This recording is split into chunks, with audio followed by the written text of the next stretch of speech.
Germ से सुरक्षा और आगे बढ़ने का विश्वास। डेटॉल, क्योंकि बढ़ते रहना है जरूरी।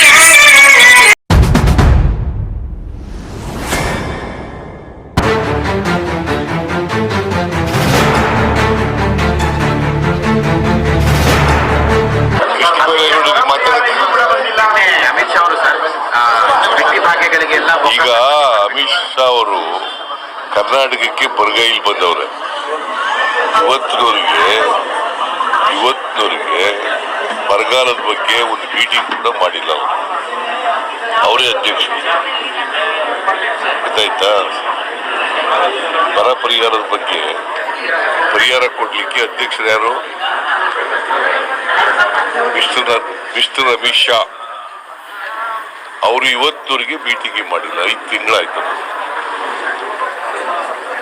ಗೊತ್ತಾಯ್ತಾ? ಅವರು ರೈತರ ಬಗ್ಗೆ ಬಡವರ ಬಗ್ಗೆ ಮಾತಾಡ್ಲಿಕ್ಕೆ ಯಾವ ನೈತಿಕತೆ ಇದೆ ಅವರಿಗೆ?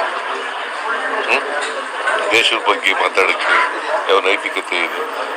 ರೈತರು ಇಲ್ಲಿ ಕಷ್ಟಪಡ್ತಾ ಇದ್ದಾರೆ, ಬರಗಾಲ ಎದುರಿಸ್ತಾ ಇದ್ದಾರೆ, ಕುಡಿಯಕ್ಕೆ ನೀರಿಗೆ ತೊಂದರೆ ಇದೆ, ಕೆಲಸಕ್ಕೆ ತೊಂದರೆ ಇದೆ. ಇವತ್ತಿನವ್ರಿಗೆ 150 ದಿನ ಕೆಲಸ ಮಾಡ್ಲಿಕ್ಕೆ 100 ದಿನ ಇರೋದು. NREGS ನಲ್ಲಿ 100 ದಿನ ಕೆಲಸ ಕೊಡಬೇಕು ಅಂತ ಹೇಳೋದು. ಅದನ್ನ 150 ದಿನ ಮಾಡಬೇಕು ಬರಗಾಲ ಬಂದಾಗ. It's A mandatory. ಆದ್ರೆ ಕೇಂದ್ರ ಸರ್ಕಾರದ ಪರ್ಮಿಷನ್ ಕೊಡಬೇಕು ಅಂತ ಇವತ್ತಿನವರು ಕೊಟ್ಟಿಲ್ಲ. ಪತ್ರ ಬರೆದಿದ್ದೀವಿ, 2-3 ಪತ್ರ ಬರೆದಿದ್ದೀವಿ, ಇವತ್ತಿನವರು ಕೊಟ್ಟಿಲ್ಲ. ನೀವು ಅದ್ರ ಬಗ್ಗೆ ಕೇಳೋದೇ ಇಲ್ಲ ಅವ್ರಿಗೆ ಪ್ರಶ್ನೆನ.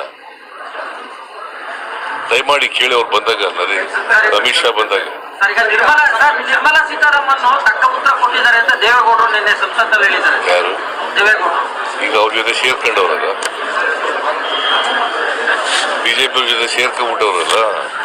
ಅದಕ್ಕೆ ನಿರ್ಮಲಾ ಸೀತಾರಾಮನ್ ಇದೇ ದೇವೇಗೌಡರು ಏನ್ ಹೇಳಿದ್ರು ಗೊತ್ತಾ? ನಾನು ಏನಾದ್ರೂ ಮುಂದಿನ ಜನ್ಮದಲ್ಲಿ ಹುಟ್ಟೋದಾದ್ರೆ ಮುಸ್ಲಿಮ್ ಆಗಿ ಹುಟ್ಟಬೇಕು ಅಂತ ಹೇಳಿದ್ರು. ಈಗೇನ್ ಹೇಳ್ತಾರೆ?